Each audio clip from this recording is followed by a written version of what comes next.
Hola, estamos en Punto Crítico, programa de televisión de la Unidad de Medios de Comunicación de la Universidad Nacional de Colombia, y yo soy Carlos Alberto Patiño Villa, profesor titular. Vamos a dedicarnos hoy, justo esta semana, a uno de los temas de mayor relevancia a nivel global, y son los los primeros 100 días del gobierno del demócrata Joe Biden, en un contexto muy complicado, como vimos que fue el inicio de su gobierno, el intento de un golpe de Estado el 6 de enero por los seguidores de Donald Trump, y una serie de situaciones bien complejas. Para entender en qué consisten estos 100 días, para entender cómo se han desarrollado, cuáles han sido las expectativas o los retos a los que ha tenido que enfrentarse Joe Biden, tenemos un invitado muy especial. Hoy nos acompañará el profesor Reinaldo Ortega Ortiz del Colegio de México. Profesor Ortega, muchas gracias por estar con nosotros en Punto Crítico. ¿Qué tal? Muy buenos días, ¿cómo están? Bien, gracias, profesor. Quiero iniciar con usted esta conversación con esta pregunta. ¿El presidente Joe Biden ha satisfecho plenamente las expectativas que se tenían de su presidencia en estos primeros 100 días? Bueno, como ustedes saben, el presidente Biden viene de una elección pues muy competida entre Donald Trump, quien era el presidente de Estados Unidos, y Joe Biden, ¿no? El candidato del Partido Demócrata. Y después de varios problemas, ya mencionó el intento de toma del Congreso por parte de simpatizantes del expresidente Trump. Él tenía muy clara una serie de prioridades en términos de la agenda, ¿no? Que son las prioridades que él también planteó durante la campaña electoral. En primer lugar, obviamente, está el reto de la pandemia.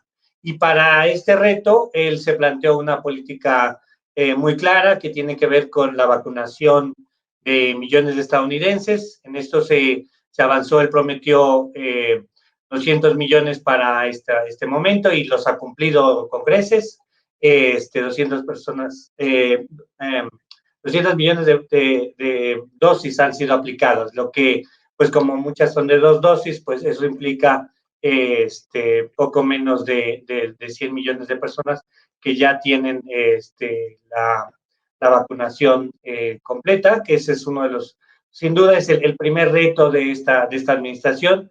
Y un segundo reto vinculado tiene que ver con la recuperación económica, ¿no? Y para eso él planteó desde la campaña la necesidad de un impulso en términos del gasto público muy, muy importante, de 1.9 billones de dólares, y también eso lo ha logrado con el apoyo del Congreso, que en este momento la Cámara de Representantes tiene una mayoría demócrata, que le ha permitido pues avanzar también en esa área, digamos, sustantiva para los ciudadanos. Entonces, están muy imbricados los dos temas, ¿no? Para la recuperación económica, pues es necesario que se salga de la pandemia, y en ese sentido, conforme se va avanzando de manera más acelerada con la vacunación, pues también se pueden ir reabriendo buena parte de la economía estadounidense y recuperando la tasa de crecimiento, ¿no? Hay expectativas de una tasa mayor del 6% incluso, después del año tan difícil que se vivió en 2020, ¿no? Entonces, en este momento esas han sido las dos prioridades. Hay otros 3 temas muy importantes de los que podemos hablar, que tienen que ver con el cambio climático, que también obviamente estaba en la agenda del Partido Demócrata como una de las prioridades, es decir, y esto implica un giro de 180 grados en la política estadounidense. Biden es un convencido de la necesidad de cambiar, de combatir el cambio climático y de cambiar en ese sentido la política energética de Estados Unidos hacia las energías renovables, y para eso pues se necesita otra vez muchos recursos, y ahí se espera ir avanzando pues también de manera muy acelerada. Él ha hablado de que, y está de acuerdo con los especialistas, estos próximos 10 años serán fundamentales para ver si podemos detener las consecuencias más negativas del cambio climático. Y en eso, bueno, pues Biden va a retomar, o está tratando de retomar, digamos, el liderazgo que había perdido Estados Unidos. En este contexto, profesor Ortega, quisiera preguntarle por dos temas que, digamos, en los titulares gruesos desaparecen. Y uno es la necesidad que tiene el gobierno de los Estados Unidos, no ahora desde Biden y desde Trump, sino que incluso en el gobierno de Barack Obama fue muy evidente, de reiniciar una renovación de las infraestructuras para dar un gran impulso a la economía, pero también para ponerse al día. Y hay que decirlo porque cuando uno viaja por muchas de las carreteras de Estados Unidos, muchas no se diferencian para nada de muchas de las carreteras de América Latina. Es decir, hay una especie de atraso en infraestructura muy fuerte y esto sería un gran impulso económico, pero ha habido una especie de empantanamiento por más de 15 años en este debate y pareciera ser que Biden lo podría sacar. Y esto va de la mano de otro punto, que es la transición energética. ¿Usted cómo ve estos temas? Bueno, sin duda, ese es el tema que está en este momento discutiéndose de manera más intensa en el Congreso estadounidense. Es decir, cómo se puede avanzar en este paquete de reestructuración de las infraestructuras estadounidenses que incluye trenes, puertos, carreteras, y combinarlo con un cambio en la perspectiva energética de los Estados Unidos hacia las energías renovables y limpias, ¿no? Esto es muy contrastante con lo que vivió Estados Unidos con Trump, porque pues él le apostó a continuar con el fracking, continuar con una serie de políticas más bien de los hidrocarburos tradicionales, y por el contrario Biden pues está buscando nuevas infraestructuras que tienen que ver con energía solar, energía eólica, la importancia de poner nuevas normas en términos para impulsar la industria que sea menos contaminante, toda la cuestión de los coches eléctricos. Hay toda una serie de proyectos ahí muy importantes que tienen. Ahora, para eso, el presidente Biden va a necesitar el apoyo ya no solamente de los demócratas, sino también de los republicanos, en términos, por ejemplo, otra de las cuestiones que está íntimamente relacionada con estos paquetes es cómo se van a pagar. Y obviamente todo estos flujos masivos de capital hacia las infraestructuras, hacia las energías renovables, pues tienen que pagarse con impuestos. Y es ahí donde tenemos, digamos, donde Biden va a encontrar mayor oposición por parte del Partido Republicano. Para realmente transformar, por ejemplo, en términos de fiscales, ¿no? Lo que se quiere es echar atrás las reformas de Trump en términos de mayores impuestos para las grandes corporaciones y las corporaciones transnacionales. En este momento el impuesto es del 21% y Biden está proponiendo el 28%. Va a ser difícil que los republicanos acepten este tipo de propuestas, que sin duda son indispensables para también evitar que esta expansión en términos de los recursos que están gastando provoquen una crisis fiscal. Entonces hay ahí una pinza muy importante y un reto para convencer pues a los republicanos de la necesidad de tener este impulso en las infraestructuras. Ahora, es curioso, ¿cómo podría ser el símil con la Gran Depresión? Digamos, en el momento en el que Roosevelt tomó las riendas de Estados Unidos, también existía una Gran Depresión, tenía otras causas, obviamente, pero el impulso del Estado fue fundamental.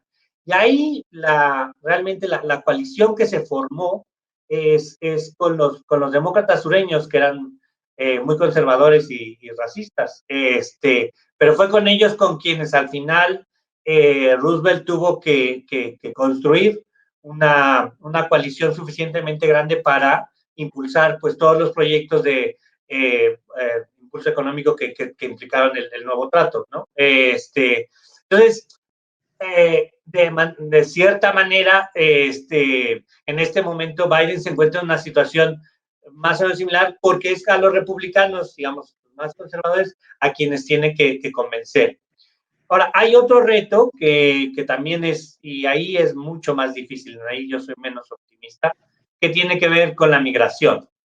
Biden había prometido pues una reforma migratoria también en los primeros días y evidentemente ahí se dio cuenta, o se está dando cuenta de que hay mucha mayor reticencia, ¿no? Él ha hecho órdenes ejecutivas que lo que permiten es reconstruir lo que había hecho Obama en términos de los Dreamers, estos jóvenes que fueron llevados a Estados Unidos por sus padres y que pues evidentemente en ese la orden ejecutiva Obama les permitió mantenerse en la residencia, pero la propuesta más ambiciosa de Biden es reformar todo el sistema migratorio, ¿no? Y ha empezado con estas órdenes ejecutivas para que ellos puedan mantenerse, pero la idea es que tengan un camino hacia la ciudadanía, no solamente estos 700,000 jóvenes, sino los 11 millones de indocumentados que están en Estados Unidos, pues eso, sin papel, sin una situación legal y con el temor de que puedan ser expulsados, como ocurrió, pues tanto con la administración de Obama como con la administración de Trump. Obama fue de los presidentes que más gente expulsó. Y eso continuó con Trump, digamos, él Trump con una retórica mucho más agresiva y toda la cuestión del muro. Biden tiene un proyecto muy interesante, pero otra vez, aquí sí es mucho más difícil, se necesitan, él tiene una mayoría bueno, hay 50 senadores demócratas, 50 republicanos, y la vicepresidenta Kamala Harris hace el desempate, ¿no? Pero se necesita realmente 60 senadores para cambiar las leyes migratorias. Y ahí el trabajo es mucho más difícil porque pues venimos de muchos años en donde se ha estigmatizado a la migración, donde en vez de verse como una oportunidad, que de hecho es una oportunidad dada la situación demográfica de Estados Unidos, se le ve como una amenaza, ¿no? Entonces, cambiar toda esa percepción no es fácil, ¿no? Y en eso los presidentes estadounidenses lo que tienen es lo que Newstat llamó el púlpito o la arena donde uno se puede expresar y tiene un micrófono muy amplio, ¿no? Pero tienen pocas herramientas realmente en términos de esta negociación que tiene que hacer con básicamente con el Senado. Para convencer a 10 republicanos no se ve tan fácil. Entonces ahí la cuestión es más complicada. Lo ha hecho con esto de las iniciativas presidenciales que bueno, tienen un fundamento legal, pero no es lo mismo que cambiar una ley. Profesor Ortega, cambiando un poco de tercio, dado que se nos va el tiempo corriendo, el otro tercio, que es el gran debate y la gran diferencia con el gobierno de Trump, es lo que incluso Biden llamó que Estados Unidos estaba de regreso en el mundo, tratando de recuperar el liderazgo global. Y aquí además tiene dos retos importantísimos, que son el desafío de China y el desafío de Rusia, además en un contexto de pandemia y en un contexto de amenazas de China sobre Taiwán, de amenazas de Rusia sobre Ucrania, de dificultad dentro de la OTAN, de cohesión de la Unión Europea. ¿Cómo ha sido ese retorno del liderazgo de los Estados Unidos a la diplomacia global de la mano de Biden? Digamos, yo distinguiría ahí los problemas más graves en este momento. Yo creo que la situación en Ucrania es más peligrosa que lo que está pasando, sobre todo en términos de las tensiones que hay entre Rusia y Ucrania, pero lo que eso significa en términos del involucramiento de Estados Unidos. Biden tiene una idea de liderazgo mucho más de colaboración y de colaboración con los aliados, que sería con la OTAN y con la Unión Europea, para tratar de una política en buena medida de contención de Rusia. Y con China, Con China ha habido, también es tratar de cambiar un poco la retórica, sobre todo de esto de las guerras comerciales que inició Trump, pero ahí es más complicado. China es una potencia ascendente que tiene grandes intereses económicos en Asia y en el Pacífico, y que está tratando de, bueno, de tener un espacio muy claro como una nueva gran potencia, ¿no? Digamos, ese, pues un poco Biden está tratando de seguir la política que siguió Obama en ese frente, ¿no? No se ve quizá la crítica que se le hace a Biden tiene que ver con hay buena parte de los observadores de esa política que ven con la represión de China sobre los disidentes o el control que está ejerciendo sobre todo sobre Hong Kong y la restricción de libertades y garantías. Entonces, ahí la cuestión es mucho más compleja porque pues tiene que ver con, en buena medida, la política interna de China. Desde que China Popular decidió lo de un país, dos sistemas, la cuestión es, bueno, ¿hasta dónde llegan esos dos sistemas y qué también pueden convivir? Y hemos visto pues como distintas presiones en términos de Beijing tratando de tener más control sobre lo que pasa políticamente en Hong Kong, y hay resistencias, obviamente, de los disidentes y de las oposiciones ahí. Luego, en términos internacionales, la otra cuestión que ha decidido Biden es el retiro de Afganistán. Y ahí ha habido también otra vez diversas posturas o algunas críticas en términos de, bueno, sí, viene a dar este retiro en un momento en donde claramente pues es una situación cada vez más difícil para las tropas estadounidenses, pero en donde justamente pues los talibanes están recuperando el control sobre el país, lo cual sin duda es una amenaza a la seguridad estadounidense, sobre todo en términos de si esto se convierte otra vez en un país de asilo para los terroristas. Y ahí hay como, pues son retos muy complicados de resolver. Obviamente que eso se tiene que combatir pues con inteligencia, con los servicios de inteligencia, con el control del financiamiento.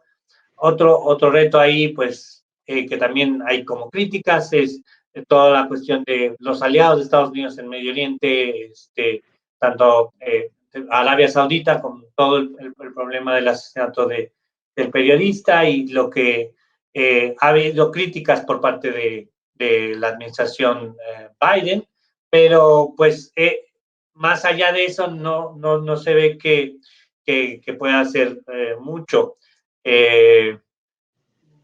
Yo creo que, en parte, quizá para tratar de sintetizar un poco, la política exterior de Biden va a tratar de hacer lo mismo que hizo la política exterior de Obama.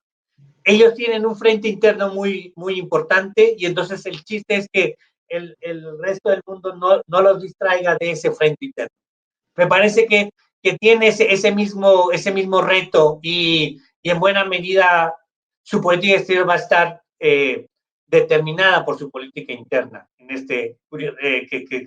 No siempre ocurre así, pero dada la circunstancia, el reto de la pandemia y el reto de la crisis económica, va a tratar de que los encadenamientos sean positivos, y en el sentido, bueno, cambio climático, reforma de infraestructuras, y entonces hay ahí una sinergia que se puede ver bien, o sea, que puede funcionar bien.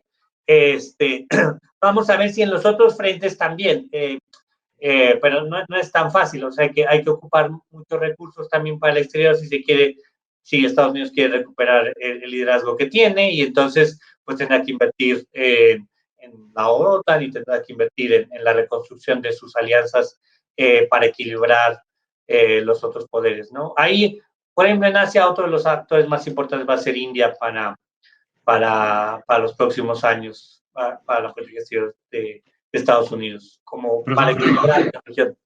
Disculpe que le interrumpa, es que nos quedan 2 minutos y no puedo dejarlo ir sin preguntarle por el papel de América Latina en la política de Biden. Ya, bueno, ahí en este momento se está centrando en lo que es América del Norte y Centroamérica, ¿no? Él ha aceptado lo de la necesidad de enfrentar el reto de la migración con este fondo de $4,000 millones para Centroamérica. Pero obviamente eso lleva mucho tiempo, pero sí implica un cambio, digamos, de retórica por lo menos. Como digo, en este momento América Latina, más allá de la cuestión migratoria, no se ve que sea o que vaya a ser la prioridad para la administración de Biden. Pues porque tiene muchos problemas internos. Entonces, es muy difícil que en este momento esa sea su prioridad, ¿no? Tiene que reforzar lo del combate a la pandemia, la reestructuración económica, y una vez que vaya viendo resultados en esas áreas, creo que tendrá más espacio para trabajar en una relación más constructiva con América Latina. Por ejemplo, en casos complicados como el de Venezuela, Biden lo que ha dicho es hay que seguir trabajando con el Grupo de Lima, etcétera. Pero yo creo que sus energías ahorita están puestas más bien en el foco interno y en estos grandes problemas geoestratégicos que también pues, le ocuparán tiempo.